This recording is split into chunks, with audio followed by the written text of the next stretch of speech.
Con incidentes. Así comenzó la jornada en la Asamblea Nacional, en donde estaba previsto que a las 8 horas inicie la sesión de la Comisión Multipartidista ad hoc que evalúa a la presidenta de la Asamblea Nacional, Guadalupe Llori.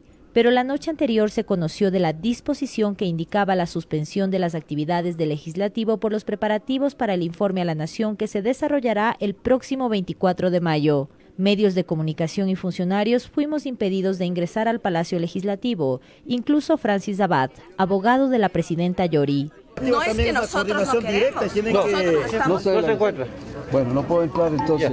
Qué pena, asambleístas, yo me voy a retirar. No le dejen entrar al abogado de la denunciada. Es terrible. No puede ser posible con restricciones, con una lista, quién entra y quién no entra. Perdón, oiga, no puede ser esto posible. Debió haber habido la coordinación suficiente para que la audiencia no tenga inconvenientes. Ahora no podemos ni siquiera ingresar.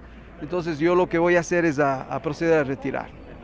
Finalmente, la Comisión Multipartidista ad hoc pudo instalarse. El abogado de la presidencia confirmó que asistiría a la audiencia de hoy autorizada por la asambleísta Llori. La misma guardia administrada por la señora Llori es la que no les permite entrar a algunas personas. Pero a pesar de que hubo 2 recesos para dar tiempo a que el abogado de Guadalupe Llori regrese al Palacio Legislativo, esto no ocurrió y tras certificar la ausencia de la presidenta de la Asamblea Nacional y su defensa, el proceso de evaluación continuará en rebeldía. Y ante la imposibilidad de que sean practicadas sus pruebas que previamente fueron aprobadas como se dio lectura, de acuerdo al 7º inciso del artículo 166, este proceso continúa en rebeldía. Virgilio Saquicela, Darwin Pereira y Yesenia Guamaní, miembros del Consejo de Administración Legislativa que fueron convocados por la presidenta Llori como testigos para dar testimonio de los hechos en la audiencia de práctica de la prueba, abandonaron la sala pues su comparecencia ya no era procedente. He asistido de manera puntual para rendir mi versión de los hechos, pero es improcedente, aunque continuemos en la audiencia, cuando en este caso el abogado de la presidenta no está. Lo que se busca es la destitución de la presidenta. Quien sí acudió a la comisión fue Esteban Torres, autor de la denuncia, que presentó sus pruebas de cargo y justificó el supuesto incumplimiento de funciones de Guadalupe Llori como presidenta de la Asamblea Nacional. La pretensión de esta denuncia es muy clara, que esta comisión declare el incumplimiento de funciones por parte de la presidenta de la Asamblea y máxima autoridad del CAL y se proceda a la destitución de su cargo de presidente de la Asamblea Nacional, que será una decisión tomada por el Pleno el día y el hora que se les convoque. La Comisión Multipartidista ad hoc tiene hasta el próximo miércoles para presentar el informe que se referirá a la destitución o no de Guadalupe Llori como presidenta de la Asamblea Nacional.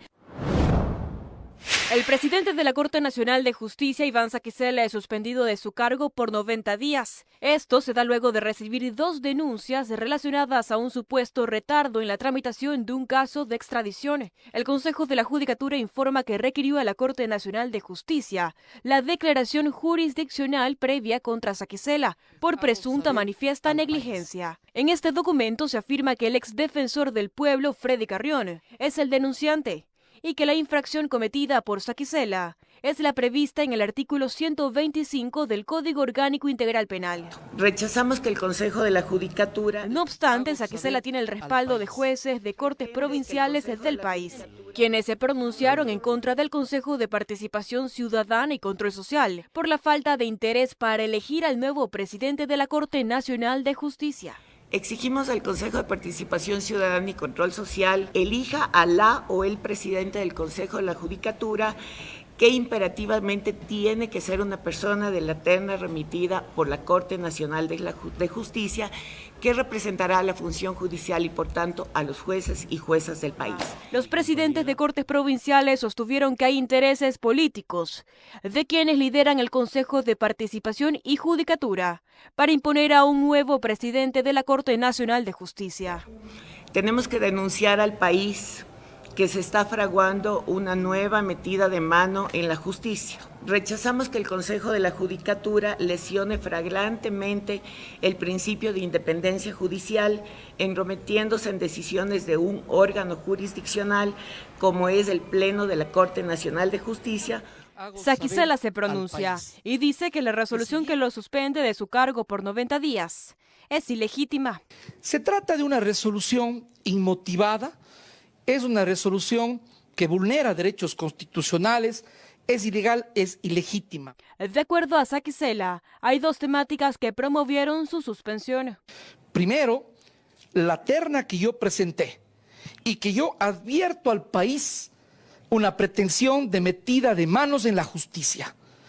Y justamente antes de ayer, cuando en rueda de prensa anuncio al Ecuador, coincidencialmente me acaban de suspender. Mientras tanto dice que acatará la suspensión, pero ratificó que se trata de una resolución ilegal.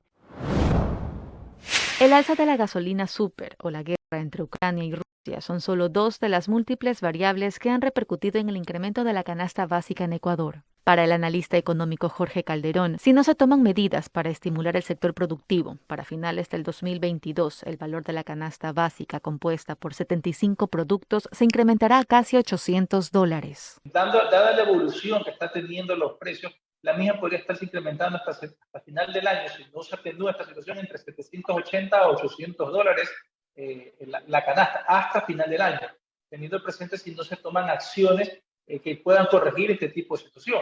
Incluso las previsiones que tenía el gobierno de una inflación entre el 2.5 y 3.2% hasta final del año podría llegar entre 3.5 a 5% hasta diciembre, insisto, si la situación no se atenúa.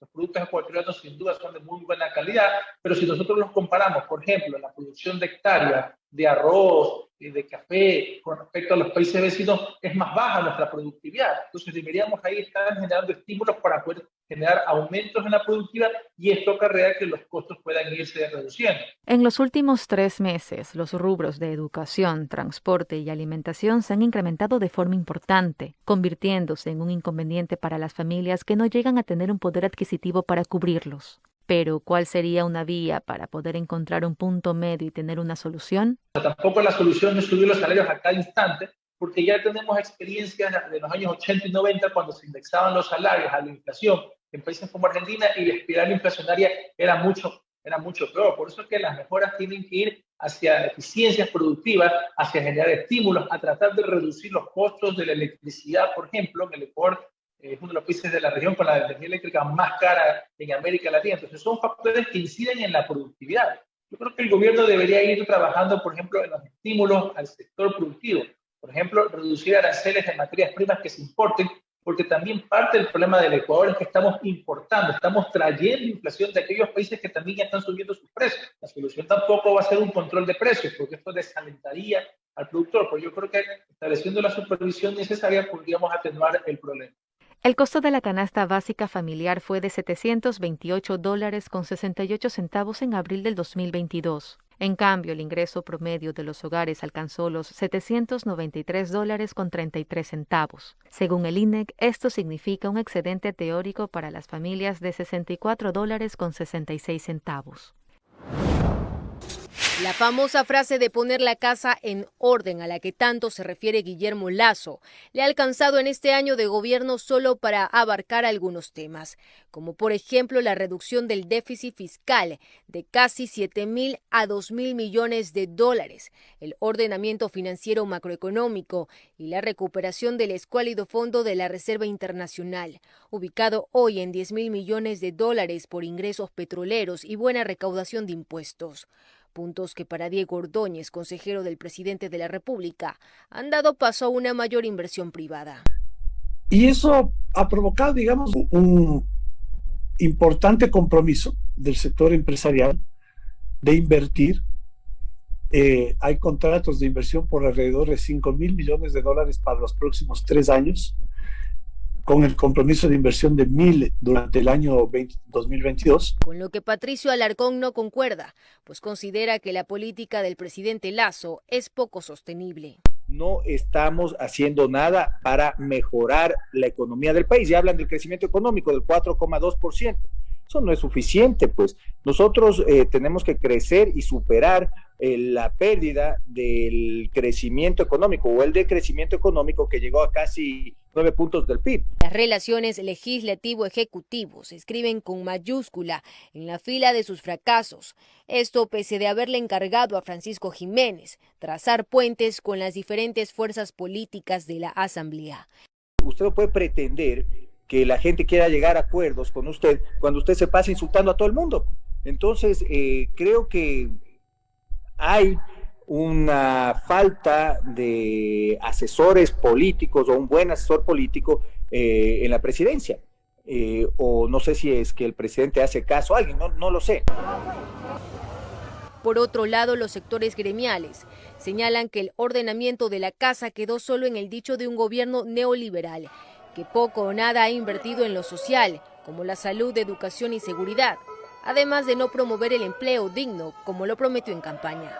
El gobierno lo que ha planteado en estas mesas técnicas en concreto, que quiere volver al contrato a plazo fijo. 42 tipos de contratos están vigentes en nuestro país. Claro, algunos a través de acuerdos ministeriales que se los quiere legalizar a través de esta normativa que plantea el gobierno. Lo correcto, lo adecuado para el país es un solo código orgánico integral laboral para todas las personas trabajadoras. La gente, lamentablemente, no ha percibido un cambio durante el primer año. Percibirá, si es que el presidente le permite al ministro de Finanzas usar la caja para invertir, eso lo irá percibiendo durante el 2023 y el 2024. Por el momento, lo que dejan estos 12 primeros meses de gobierno son sinsabores, provocados por el mismo presidente, que aunque tuvo un excelente manejo en el proceso de vacunación, no pudo cumplir con su palabra de campaña y terminó traicionando a los ecuatorianos con más impuestos y a los jóvenes les mantuvo el examen del Cenecit.